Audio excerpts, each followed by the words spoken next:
They. The night wind cut sharply across the Pride Lands, carrying the scent of smoke and distant thunder. It was a strange scent, one that didn't belong to the familiar tapestry of the savannah. I followed my father, Mufasa, my paws slipping on the loose stones of the narrow gorge we were trekking through. The path was treacherous, and the air grew heavy with an unspoken tension.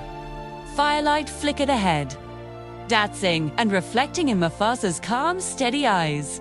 He glanced back at me, his expression unreadable in the wavering light. "Fear doesn't always roar, Simba," he said, his voice a low rumble that was nearly lost to the wind. "Sometimes it waits." His words hung in the air, a cryptic warning that sent a shiver down my spine. Before you could ask what he meant, the ground beneath us shuddered violently.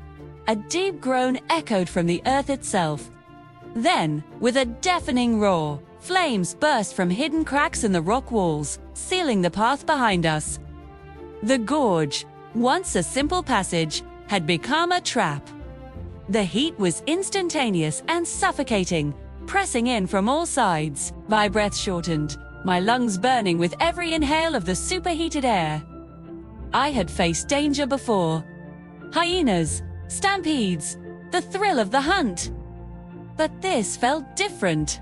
This felt personal, deliberate.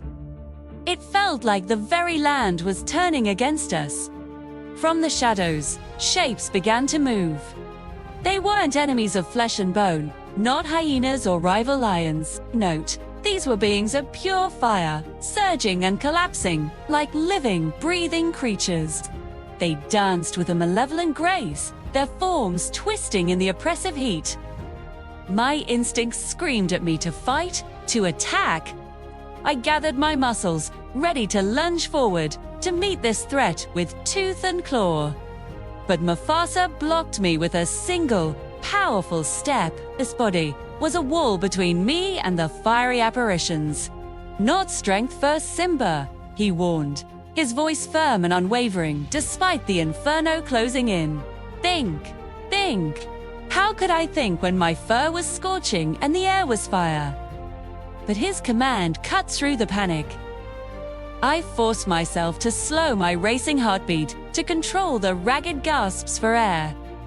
I looked past the terrifying visage of the flames and began to watch them. I studied their movement, their rhythm. I noticed the brief moments where the heat thinned, where the wall of fire weakened for just a heartbeat. There was a pattern, a pulse to the destruction. "Together," Mufasa said, his eyes locking with mine. And we moved. Not as two individuals, but as one. Brother and son. We dodged and weaved through the bursts of fire. Rocks, loosened by the intense heat, fell around us, crashing onto the gorge floor like thunderclaps. We moved in sync with the fire's deadly dance, anticipating its next surge, its next retreat. I stumbled once, my paw catching on an unseen crack, and the raw panic I was holding back flashed through me. The flames leaped toward my moment of weakness, eager to consume me. But before they could, Mufasa was there. His strong shoulder steadied me, pushing me back onto my feet and out of harm's way.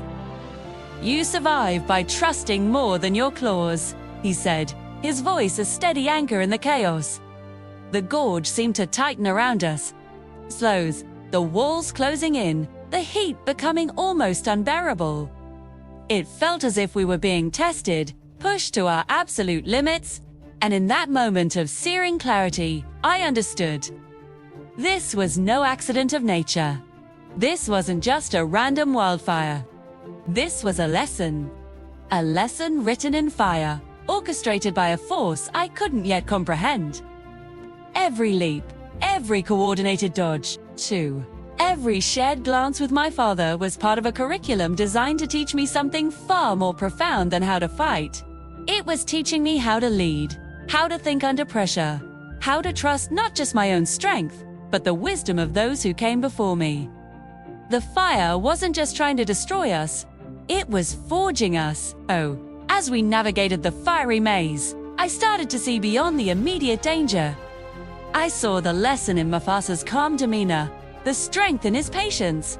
He wasn't just saving us, he was showing me the way.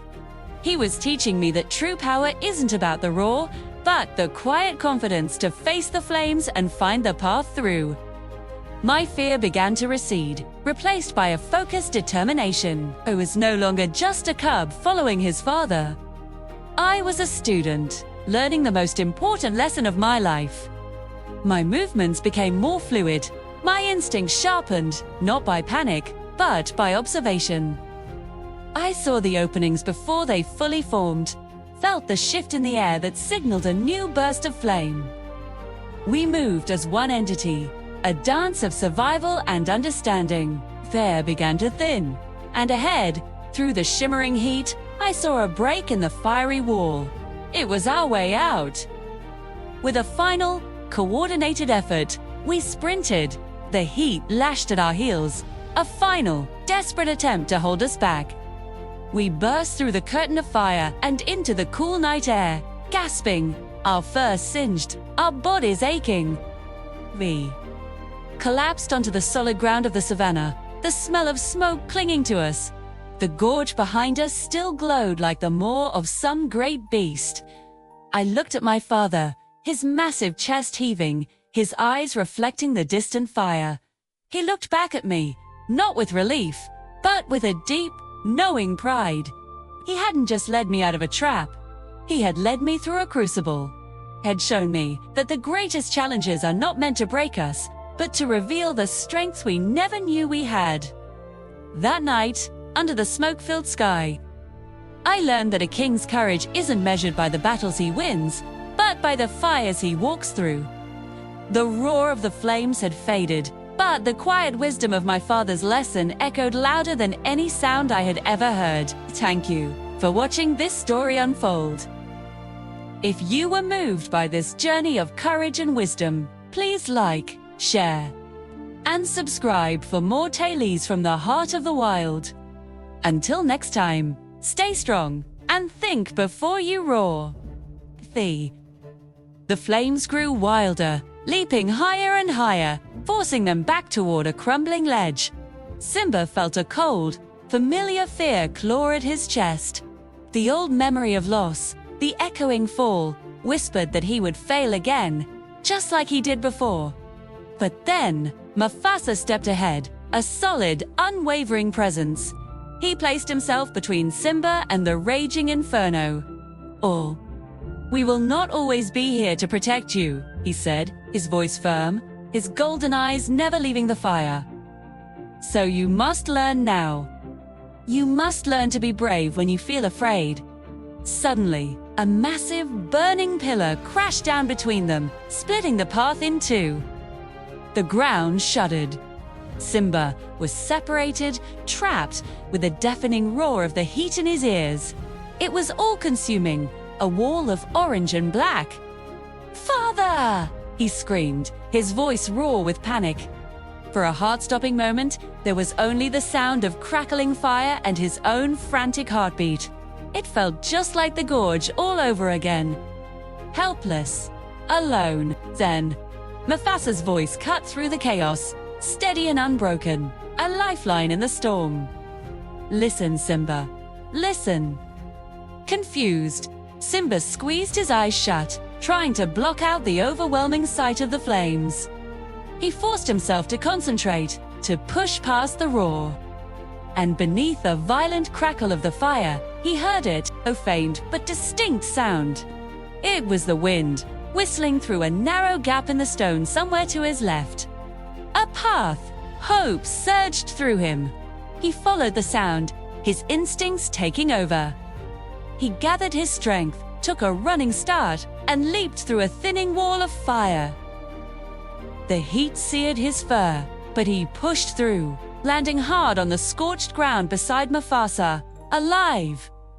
Scrambled to his paws, coughing, his lungs burning, but he was with his father. Together, they moved again, no longer just running from the danger, but navigating it. Mufasa led, but he wasn't just showing the way, he was teaching. They timed each step with the fire's rhythm, darting forward when the flames briefly receded, finding shelter behind rock formations as the heat pulsed. Simba began to understand. It wasn't about fighting the fire, an impossible task. It was about reading it, respecting its power, and moving with the small moments of opportunity it allowed. It was a dance with danger. As they neared a wider opening, another wave of fire surged unexpectedly from the side, a liquid wall of destruction. This time, Simba reacted first. Without a second's hesitation, he lunged, grabbing Mufasa by the scruff and pulling him clear just as the flames engulfed the spot where he had stood. Mufasa stumbled, catching his balance, and looked at his son. For a brief second, a flash of immense pride shone in his eyes, brighter than the surrounding fire, too. In that moment, the lesson shifted. Simba was no longer just a follower, a scared cub clinging to his father's strength. He was learning to see the path, to anticipate the danger, to lead under pressure. Mufasa saw it too. He fell into step beside Simba, letting his son take the lead through the next narrow passage. Simba's fear was still there, a cold knot in his stomach, but something else was growing alongside it. Confidence. He was not just surviving, he was adapting. He was becoming the king his father knew he could be.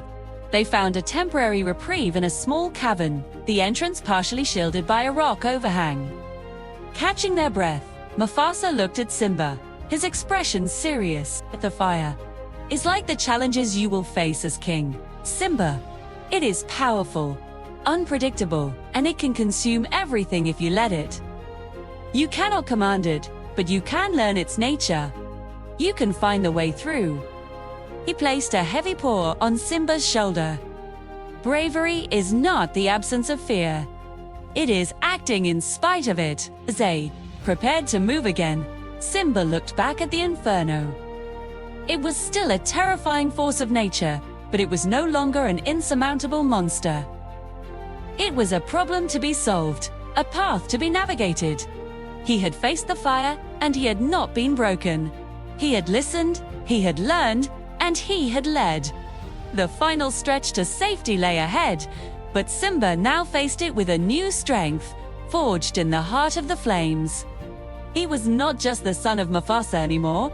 He was Simba, and he was ready. Thank you for watching.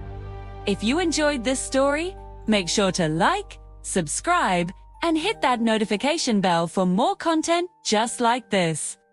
We'll see you in the next video. Pet. The gorge opened into a much wider chamber, but any sense of relief was instantly swallowed by a new, more terrifying danger. The very air around them seemed to ignite. Fire, no longer just licking at the edges, now spiraled upward, twisting and roaring as it formed a towering, impenetrable wall that completely cut off any hope of escape. The heat was no longer just a nuisance. It was a physical force, a crushing weight that sucked the very strength from your body with every desperate breath. Simba could feel the exhaustion creeping into his bones, a deep, weary ache that made his muscles tremble uncontrollably. He felt his resolve beginning to fray, his youthful energy draining away under the relentless assault of the inferno. But beside him, Mufasa stood tall, huge, a bastion of calm in the swirling chaos of flame, his silhouette sharp and unyielding even as the fire licked dangerously close to his mane. His voice, when he spoke, was not a shout, but a deep, resonant rumble that cut through the roar of the blaze. "Courage," he said, his gaze fixed on the wall of fire, "isn't the absence of fear, heat." Turned his head just slightly, his golden eyes meeting Simba's. "It's choosing to stand anyway." The words were a lifeline, a sudden anchor in the storm of terror that threatened to overwhelm Simba. It wasn't about being fearless. It was about acting despite the fear. As if in response to Mufasa's words, the fire surged forward with renewed fury. A wave of heat and light crashed towards them, too. And in that split second, something inside Simba broke free. He acted without thinking, without a plan, driven purely by an instinct he didn't know he possessed. He opened his mouth and roared. It wasn't the roar of a king, filled with rage and authority. It was the defiant cry of a cub who refused to be consumed. A raw, desperate sound that came from the very core of his being. The sound echoed off the chamber walls, a lone note of defiance against the symphony of destruction. And for a brief, impossible moment, the flames hesitated. The towering wall seemed to waver, its relentless advance faltering as if surprised by the cub's audacity. That moment was all Mufasa needed. With a thunderous roar of his own, he charged. He didn't run from the fire, he ran into it. Simba, fueled by his father's incredible bravery and his own newfound defiance, was right at his side. They crashed through that wavering curtain of fire together, a blur of golden fur against a backdrop of orange and red. The heat was searing, 1,000 needles pricking at their skin, but they pushed through. They emerged, on the other side, battered, singed, but miraculously breathing. The air, though still hot and thick with smoke, was a blessed relief. Simba collapsed, his legs giving out from under him. He lay on the stone floor, his chest heaving, gulping in air that burned his lungs. Mufasa didn't fall. Stood over his son, a powerful, protective shield as sparks and embers fell around them like a deadly rain.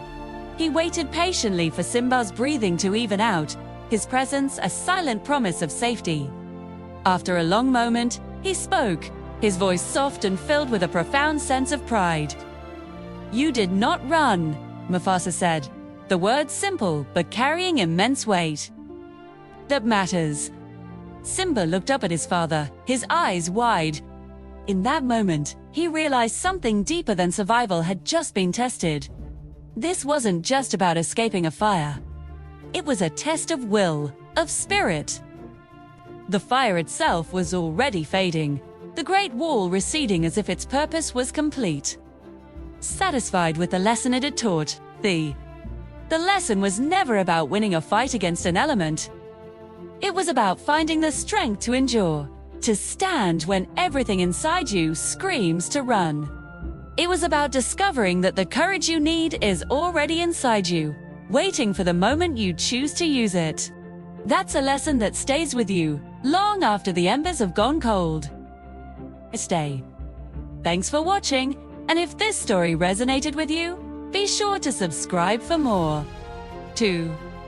The dawn broke, painting the sky in hues of orange and gold as they finally climbed out of the gorge. Behind them, a thin trail of smoke was all that remained of the night's fury. Ahead, the Pride Lands stretched out, wide and impossibly peaceful under the morning light.